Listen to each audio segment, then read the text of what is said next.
नमस्कार. आजच्या या विशेष विश्लेषण सत्रात सर्वांचं खूप खूप स्वागत आहे. आज आपण 29 एप्रिल 2026च्या अत्यंत महत्त्वाच्या चालू घडामोडींचा आढावा घेणार आहोत. बघा, स्पर्धा परीक्षांची तयारी असो किंवा जगात नेमकं काय चाललंय हे जाणून घेण्याची उत्सुकता असो, घटनांच्या मुळाशी जाणं खूप गरजेचं असतं. आणि म्हणूनच आजच्या या सत्रात आपण काही निवडक आणि महत्त्वपूर्ण बातम्यांचा अगदी सोप्या भाषेत वेध घेणार आहोत. चला तर मग अजिबात वेळ न घालवता थेट सुरुवात करूया. आजच्या या संपूर्ण विश्लेषणाची आपण 4 मुख्य भागांमध्ये विभागणी केली आहे. पहिलं म्हणजे विज्ञान आणि आरोग्य, दुसरं अर्थव्यवस्था आणि संरक्षण घडामोडी, तिसरं संस्कृती, समाज आणि क्रीडा, आणि शेवटी आपण पाहणार आहोत एप्रिल महिन्यातील काही अतिशय महत्त्वाचे दिवस. तर सुरुवात करूया आपल्या पहिल्या विभागापासून, ज्यामध्ये आपण विज्ञान आणि आरोग्य क्षेत्रातील काही मोठ्या जागतिक आणि स्थानिक घडामोडी पाहणार आहोत.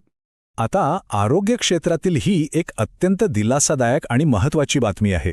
जागतिक आरोग्य संस्थेने म्हणजेच WHOने एका नव्या औषधाला नुकतीच मान्यता दिली आहे. या औषधाचं नाव आहे आर्टेथर लुमेफांट्रिन. आता यात विशेष काय आहे तर हे खास नवजात बालके आणि लहान मुलांसाठी तयार करण्यात आलेलं जगातलं पहिलंच मलेरिया विरोधी औषध आहे. आपल्याला माहितीच आहे की मादी ॲनोफिलीज डासामुळे पसरणारा मलेरिया हा लहान मुलांसाठी किती जीवघेणा ठरू शकतो. त्यामुळे हे औषध म्हणजे या आजाराविरुद्धच्या लढ्यात एक खूप मोठं पाऊल मानलं जात आहे.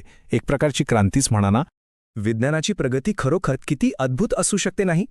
चीनने नुकताच चंद्राच्या एका उल्कापिंडामध्ये चक्क एका नवीन परग्रही खनिजाचा शोध लावला आहे. या खनिजाला सिरियम मॅग्नेशियम चेंजेसाइट असं नाव देण्यात आलं आहे. याचं सर्वात मोठं वैशिष्ट्य म्हणजे हे खनिज तसं पूर्णपणे रंगहीन आणि पारदर्शक आहे, पण जेव्हा त्यावर अल्ट्राव्हायोलेट किरण म्हणजेच अतिनील प्रकाश पडतो तेव्हा ते चक्क चमकू लागतं. अंतराळ संशोधनाच्या दृष्टीने विचार केला तर हा खरोखरच एक अत्यंत अनोखा आणि मोठा शोध आहे. जागतिक संशोधनाबद्दल बोलल्यानंतर आता वळूया आपल्या स्थानिक वैज्ञानिक प्रगतीकडे. हवामानाचा अगदी अचूक अंदाज वर्तवणं हे कायमच एक मोठं आव्हान राहिलं आहे. पण आता मिशन मौसम अंतर्गत एक अतिशय महत्त्वाचं पाऊल उचलण्यात आलं आहे. पुण्यातील भारतीय उष्णकटिबंधीय हवामानशास्त्र संस्थेने म्हणजेच IITMने महाबळेश्वरमध्ये एक नवीन एक्स बँड डॉपलर हवामान रडार स्थापित केलं आहे.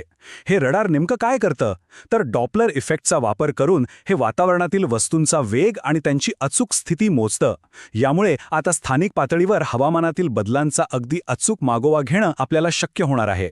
आता पुढे जाऊया आपल्या दुसऱ्या विभागाकडे, जिथे आपण अर्थव्यवस्था आणि संरक्षण क्षेत्रातील काही धोरणात्मक निर्णय आणि जागतिक व्यापारातील महत्त्वाच्या घडामोडींवर लक्ष केंद्रित करणार आहोत. आंतरराष्ट्रीय व्यापार हा कसा क्षणाक्षणाला बदलत असतो हे आपल्याला या बातमीवरून दिसेल. बांगलादेशला होणाऱ्या मक्का निर्यातीच्या समीकरणात एक मोठा बदल झालाय असं की भारतीय मका महाग झाल्यामुळे भारताने या बाजारपेठेतील आपला मोठा वाटा गमावला आहे. आणि याचा थेट फायदा कोणाला झाला तर ब्राझीलला. ब्राझीलने अत्यंत स्पर्धात्मक किमतीत मका उपलब्ध करून दिल्यामुळे आता ते बांगलादेशचा अव्वल मका निर्यातदार देश बनले आहेत. जागतिक अर्थव्यवस्थेत किमतीची स्पर्धा किती निर्णायक ठरते हेच आपल्याला यातून पाहायला मिळतं. शेजारील राष्ट्रांसोबतचे आर्थिक संबंध हे नेहमीच खूप महत्त्वाचे असतात. म्हणूनच भारताने नुकतीच मालदीवसाठी तब्बल 30 अब्ज रुपयांच्या करन्सी स्वॅप म्हणजेच चलन अदलाबदल सुविधेला मंजुरी दिली आहे. सार्क फ्रेमवर्कच्या अंतर्गत हा महत्त्वपूर्ण निर्णय घेण्यात आला आहे. सध्या आर्थिक संकटाचा सामना करत असलेल्या मालदीवच्या परकीय चलन साठ्याला आधार देणं आणि त्यांच्या अर्थव्यवस्थेला एक प्रकारची स्थिरता देणं हाच यामागचा मुख्य उद्देश आहे. आंतरराष्ट्रीय पातळीवरून आता एका अतिशय महत्त्वाकांक्षी अशा राज्यस्तरीय योजनेकडे पाहूया. आंध्र प्रदेश सरकारने तब्बल 13,000 कोटी रुपयांचं मशरूम मिशन हाती घेतलंय. होय, तुम्ही बरोबर ऐकलत, 13,000 कोटी. दरवर्षी 67,500 टन मशरूमचं उत्पादन करून चक्क बिहारला मागे टाकत भारतातील सर्वात मोठं मशरूम उत्पादक राज्य बनण्याचं त्यांचं उद्दिष्ट आहे. यामुळे केवळ त्यांच्या ग्रामीण अर्थव्यवस्थेलाच मोठी चालना मिळणार नाहीये, तर विशेषतः तिथल्या महिलांसाठी स्वयंरोजगाराच्या प्रचंड संधी निर्माण होणार आहेत. हा खरोखरच एक अत्यंत सकारात्मक आणि मोठा दृष्टिकोन आहे. अर्थव्यवस्था मजबूत करत असतानाच देशाची सुरक्षाही तितकीच किंबहुना जास्त महत्त्वाची असते. आणि म्हणूनच ही संरक्षण क्षेत्रातील घडामोड महत्त्वाची आहे. कोलकाता येथील गार्डन रिच शिपबिल्डर्स अँड इंजिनियर्सने INS काल्पेनी या वॉटर जेट फास्ट अटॅक क्राफ्टची बांधणी पूर्ण केली आहे. हे आधुनिक जहाज कार निकोबार श्रेणीचा एक भाग आहे आणि मुख्यत्वे आपल्या किनारपट्टीची सुरक्षा आणि प्रभावी गस्तीसाठी याची निर्मिती करण्यात आली आहे. भारताच्या सागरी सुरक्षेच्या दृष्टीने हे एक अतिशय भक्कम पाऊल आहे. आता वळूया आपल्या तिसऱ्या विभागाकडे. यात आपण संस्कृती, समाज आणि क्रीडा विश्वातील काही रंजक परंपरा, समुदाय आणि विक्रमांचा आढावा घेणार आहोत. भारताचा सांस्कृतिक वारसा किती समृद्ध आहे हे सांगण्याची वेगळी गरज नाही, आणि यातच एक विलोभनीय रूप म्हणजे केरळमधील त्रिशूर पुरम हा उत्सव. या उत्सवाला चक्क सर्व पुरमांची जननी किंवा मदर ऑफ ऑल पुरम्स असं म्हटलं जातं. हा केवळ एक स्थानिक उत्सव नाहीये, तर आशिया खंडातील सर्वात मोठ्या आणि लोकप्रिय मंदिर उत्सवांपैकी तो एक आहे. तिथला तो प्रचंड उत्साह, पारंपरिक वाद्यवृंद आणि हत्तींची ती भव्य मिरवणूक, सगळंच कसं डोळ्यांचं पारणं फिरणारं असतं. आपल्या भारतीय संस्कृतीचं हे एक अत्यंत जिवंत आणि ऊर्जावान उदाहरण आहे. आता शिक्षणाच्या क्षेत्रात सुरू असलेल्या एका नव्या आणि अनोख्या पर्वावर नजर टाकूया. वंतारा विद्यापीठ हे वन्यजीव संवर्धन, पशुवैद्यकीय औषध आणि प्राण्यांची काळजी या विषयांना पूर्णपणे समर्पित असलेलं जगातलं पहिलंच ग्लोबल युनिव्हर्सिटी म्हणजेच जागतिक स्तरावरचं विद्यापीठ ठरलं आहे. या विद्यापीठाचा उद्देश केवळ विद्यार्थ्यांना पुस्तकी शिक्षण देणं हा नाहीये, तर या क्षेत्रात भविष्यातील एक उत्तम नेतृत्व घडवणं आणि भारताला वन्यजीव संवर्धनातील एक जागतिक केंद्र बनवणं हा यामागचा मोठा दृष्टिकोन आहे. भारताच्या बहुसांस्कृतिक जडणघडणीचा एक अत्यंत रंजक भाग आपल्याला ईशान्य भारतात पाहायला मिळतो.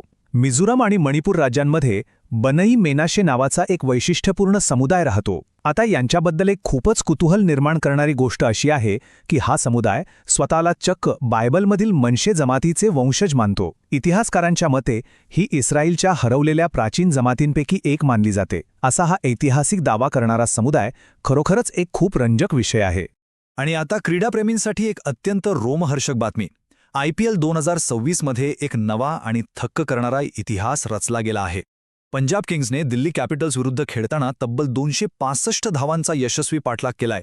क्रिकेटच्या इतिहासातील हा एक प्रचंड मोठा आणि ऐतिहासिक विक्रम आहे, जो या खेळाची अनिश्चितता आणि त्यातला थरार पुन्हा एकदा उत्तम प्रकारे अधोरेखित करतो. 265 धावांचा पाठलाग म्हणजे खरंच काही सोपी गोष्ट नाही. चला तर मग आता आपल्या विश्लेषणाच्या शेवटच्या भागाकडे वळूया. स्पर्धा परीक्षांच्या दृष्टीने हा भाग अत्यंत महत्त्वाचा आहे, कारण यात आपण एप्रिल महिन्यातील काही महत्त्वाच्या जागतिक आणि राष्ट्रीय दिवसांवर एक जलद नजर टाकणार आहोत. अगदी आजच्या दिवसापासूनच सुरुवात करूया. 29 एप्रिल हा जगभरात आंतरराष्ट्रीय नृत्य दिवस म्हणून मोठ्या उत्साहात साजरा केला जातो. 1992 मध्ये या दिवसाची स्थापना करण्यात आली होती. जगभरातील नृत्य कलाकारांना प्रोत्साहित करणं आणि कोणत्याही भाषेच्या किंवा संस्कृतीच्या सीमा ओलांडून लोकांना एका धाग्यात बांधणं हा यामागचा मुख्य हेतू आहे. कला ही माणसांना कशी जोडते याचं हे एक अतिशय सुंदर उदाहरण आहे. आता एप्रिलच्या पहिल्या पंधरवड्यातील काही महत्त्वाच्या तारखा झटपट पाहूया. 1 ते 7 एप्रिल हा अंधत्व प्रतिबंध सप्ताह म्हणून पाळला जातो. 2 एप्रिलला आंतरराष्ट्रीय बाल पुस्तक दिवस असतो. तर 4 एप्रिलला आंतरराष्ट्रीय खाण जागृती दिवस. 5 एप्रिलला आपण राष्ट्रीय सागरी दिवस साजरा करतो. आणि 7 एप्रिल हा अत्यंत महत्त्वाचा जागतिक आरोग्य दिवस म्हणून ओळखला जातो. त्यानंतर 9 तारखेला जलसंधारण दिवस आणि 11 एप्रिलला महात्मा ज्योतिबा फुले जयंती तसेच जागतिक पार्किन्सन्स दिवस साजरा केला जातो. ह्या तारखा नक्की लक्षात ठेवा. आता महिन्याच्या दुसऱ्या भागाकडे वळूया. 13 एप्रिल हा जालियनवाला बाग स्मृती दिवस म्हणून आपल्या कायम स्मरणात राहतो. 14 एप्रिलला महामानव डॉक्टर बाबासाहेब आंबेडकर यांची जयंती असते. 15 तारखेला जागतिक कला दिवस, 18 तारखेला जागतिक वारसा दिवस, तर 21 एप्रिलला भारतीय नागरी सेवा दिवस असतो. 22 एप्रिलला आपण जागतिक पृथ्वी दिवस साजरा करतो. त्यानंतर 24ला राष्ट्रीय पंचायती राज दिवस, 25ला जागतिक मलेरिया दिवस आणि 26 एप्रिलला जागतिक बौद्धिक मालमत्ता दिवस असतो. हे सर्व दिनविशेष केवळ कॅलेंडरवरील तारखा नसून जागतिक आणि राष्ट्रीय स्तरावरील अत्यंत महत्त्वाच्या चळवळींची आपल्याला आठवण करून देतात. आजचं हे सविस्तर विश्लेषण संपवण्यापूर्वी तुम्हाला विचार करण्यासाठी मी एक अत्यंत महत्त्वाचा प्रश्न सोडून जातोय. विज्ञानाचा ऑस्कर म्हणून ओळखला जाणारा ब्रेक थ्रू प्राइज 2026 कोणत्या भारतीय शास्त्रज्ञाला प्रदान करण्यात आला आहे? तुमचे पर्याय आहेत: A. Anita Chaudhary, B. Doctor Atul Nath, C. Doctor C. Srinivasrao की डी. रामकुमार मुखोपाध्याय. या प्रश्नाचं अचूक उत्तर शोधण्याचा नक्की प्रयत्न करा. आपण पुन्हा भेटूच नव्या आणि रंजक घडामोडींसह. तोपर्यंत जागरूक रहा आणि शिकत रहा.